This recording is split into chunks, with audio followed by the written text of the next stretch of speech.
In today's video, I'm going to teach you how to sync Facebook events, birthdays with Google Calendar. By the end, you'll have your Facebook events flowing into Google Calendar so you can see everything in one place without manual copying. Start on a desktop browser since this process works best there. Open Facebook and head to the events area from the main menu. Once you're on the events page, switch to your events so you're looking at the items tied to your account. Now scroll down until you find the section labeled Upcoming Events. This is where Facebook provides a special calendar feed you can subscribe to. Right-click on Upcoming Events and choose Copy Link. What you've just copied is a web address that ends in .ics. That .ics format is important. It's a standard calendar feed format that services like Google Calendar can read.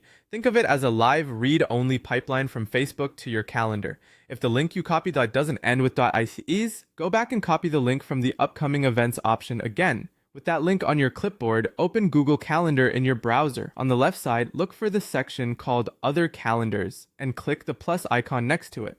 From the menu that appears, select from URL. Paste the facebook.cas link into the field provided, then click Add Calendar.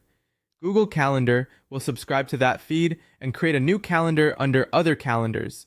Your Facebook events should begin appearing there automatically. A quick note on timing. The initial import and ongoing updates aren't instant. It's normal for changes on Facebook to take a few hours to show up in Google Calendar because Google controls how often it refreshes subscribed feeds.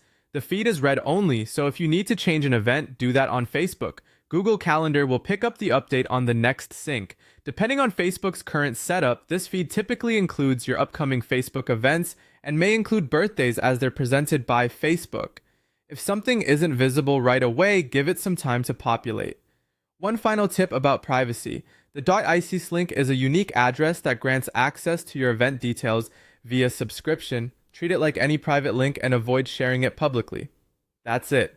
You've connected Facebook to Google Calendar using a live.ics feed, so your events can stay organized and accessible across